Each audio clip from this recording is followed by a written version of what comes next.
आज की इस वीडियो में हम बात करेंगे एक ऐसे क्वेश्चन के बारे में जो जेईई एडवांस 2024 में एज इट इज रिपीट हुआ है 2018 जेईई एडवांस के पेपर से, जो कि एक वर्क पार एनर्जी से रिलेटेड एक क्वेश्चन है। तो आज की वीडियो में आप देख रहे होंगे कि जेईई एडवांस में क्वेश्चंस रिपीट होते हैं और आप ये भी समझ रहे होंगे कि पीवाईक्यूज आपके लिए कितने इंपॉर्टेंट हैं कि आप एक एक पीवाईक्यू को अच्छे से कवर करें। जो भी बच्चे 2025 के लिए तैयारी कर रहे हैं उनके लिए वीडियो बहुत इंपॉर्टेंट होने वाली है।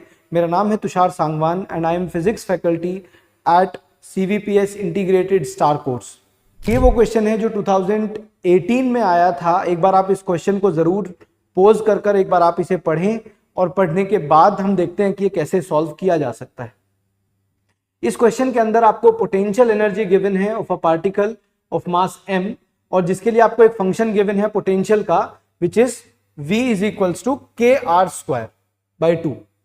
k यहां पर एक पॉजिटिव कांस्टेंट है और जो पार्टिकल है is moving in a circular orbit of radius r about point o if v is the speed of the particle and l is the angular momentum which of the following statement is true. तो अगर हम यहां से देखें तो हम इस potential को यूज करके जो फोर्स है वो फाइंड कर सकते हैं, क्योंकि हमें पता है कि force is nothing but negative of dv/dr। अगर पोटेंशियल यूज कर रहे हैं तो इधर फील्ड यूज कर सकते हैं, अदरवाइज पोटेंशियल एनर्जी भी यूज कर सकते हैं और यहां पर भी हमें पोटेंशियल एनर्जी की टर्म्स में ही वो दिया गया है। तो अगर हम इस वैल्यू को लिखेंगे तो इट इज नेगेटिव ऑफ और kr²/2 को डिफरेंशिएट करेंगे तो it is k times r² का डिफरेंशिएशन 2r एंड बाई 2, तो 2 से 2 कैंसिल होगा और जो आपके पास फोर्स का वैल्यू आएगा दैट इज -kr। तो इतनी फोर्स से वो पार्टिकल घूम रहा होगा और अगर ये मैग्नीट्यूड सेंट्रीपिटल फोर्स प्रोवाइड करता है तो kr is equals to mv²/r।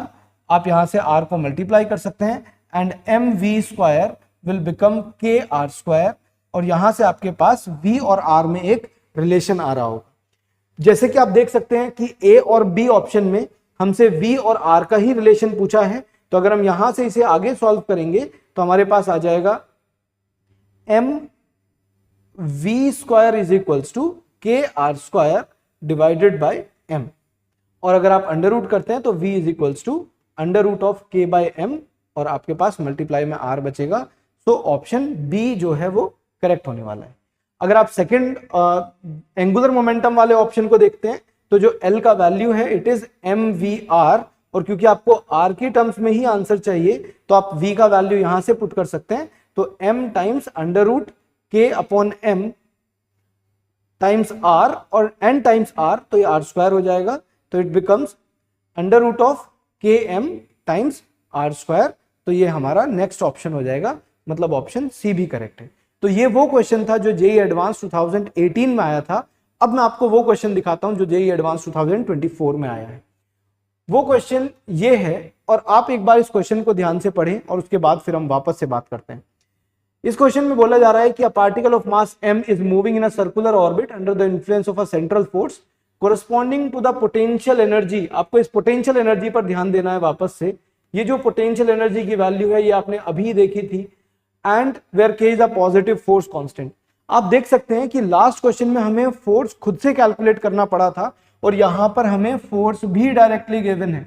इसका मतलब अगर हमें कंपैरिजन करना है तो हमें उसके लिए भी बहुत ज्यादा मेहनत करने की जरूरत नहीं है, हमें वो वैल्यू सीधा गिवन है और उसी के अकॉर्डिंग अगर हम यहां पर कंपैरिजन करना चाहें, क्योंकि यहां पर भी हमसे v और एंगुलर मोमेंटम की ही कुछ वैल्यूज पूछी हैं। इनफैक्ट अगर आप इस ऑप्शन को ध्यान से देखेंगे और आप mr² को इधर ले जाते हैं तो you can write L is equals to under root k/m multiplied by mr², जो हमारी कैलकुलेशंस में लास्ट स्टेप में आया था, which becomes L is equals to under root km times r², तो जो कि ये ऑप्शन करेक्ट भी था। तो ये एज इट इज वही ऑप्शन है जो आपने पहले देखा था। इसके साथ साथ बाकी जो ऑप्शंस हैं, अगर हम फर्स्ट ऑप्शन की या सेकंड ऑप्शन की बात करें तो ये ऑप्शन भी बिल्कुल वैसे ही हैं, बस आपको जो L का वैल्यू है वो NH क्रॉस की टर्म्स में लिखने के लिए बोला गया। मतलब जो इक्वेशन हमने पिछली बार लिखी थी विच इज कि mv²/r को हम कंपेयर करेंगे kr से, जो हमने पिछली बार भी किया था, विच मीन्स कि v² का वैल्यू k/m टाइम्स r² आ जाता है, जो हमारी फर्स्ट इक्वेशन थी। इसके बाद हमें ये पता है कि जो एंगुलर मोमेंटम है विच इज mvr, उसका जो वैल्यू है mvr it is nh upon 2 पाई या फिर nh क्रॉस लिख सकते हैं हम, क्योंकि h अपॉन 2 पाई को हम h क्रॉस से रिप्रेजेंट कर सकते हैं। ये हमें गिवन भी है कि h क्रॉस से रिप्रेजेंट कर सकते हैं h अपॉन 2 पाई को। तो अगर आप इन टर्म्स को स्क्वायर कर देते हैं तो you will get m square v square r square is equals to n square h square.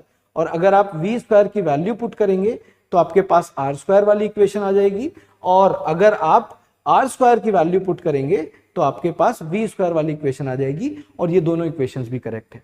तो आप देख सकते हैं कि ये क्वेश्चन कितना सिमिलर था 2018 के क्वेश्चन से, और इसीलिए ये बात आपको बार बार समझाई जाती है कि आपको PYQs सबसे अच्छे से तैयार करने हैं।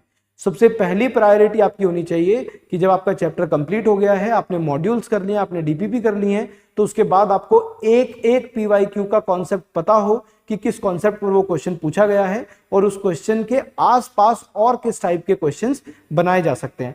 जैसे कि ये बहुत ज्यादा एक्सपेक्टेड है कि अब ये जो फोर्स है जिसका प्रोपोर्शनैलिटी आर के ऊपर है और जिसकी प्रोपोर्शनैलिटीज आपको पता चल गई हैं, एक नेक्स्ट क्वेश्चन इस तरीके से बनाया जा सकता है कि वो इस प्रोपोर्शनैलिटी को आर स्क्वायर या आर क्यूब पर डिपेंडेंट बना ले, या फिर वो इस पोटेंशियल की वैल्यू को आर क्यूब या आर रेज़ टू पावर 4 पर डिपेंडेंट बना ले, लेकिन बाकी के जो स्टेप्स हैं आपके वो बहुत ज्यादा चेंज नहीं होने वाले हैं। आप एक चीज सोचकर देखिए कि ग्रेविटेशन में और इलेक्ट्रोस्टैट्स में दोनों में आपको ऐसी ही सेंट्रल फोर्सेस के एग्जांपल दिए गए हैं जिसमें फोर्स डिस्टेंस के स्क्वायर के इनवर्सली प्रोपोर्शनल होती है, जिसे हम इनवर्स स्क्वायर लॉ बोलते हैं। वही चीज यहां पर भी एप्लीकेबल है, बस आपको वो बेसिक से दोबारा लगाने की जरूरत है। आई होप आपको ये बात क्लियर हुई होगी और समझ में आई होगी कि कितने इंपॉर्टेंट हमारे लिए PYQs हैं, और इसी टाइप से हम आपके लिए और भी एनालिसिस करते रहेंगे ऐसे क्वेश्चंस का जो अभी 2024 में आए हैं, सो दैट 2025 वाले एस्पिरेंट्स के लिए हेल्प हो सके। Thank you so much for watching this video.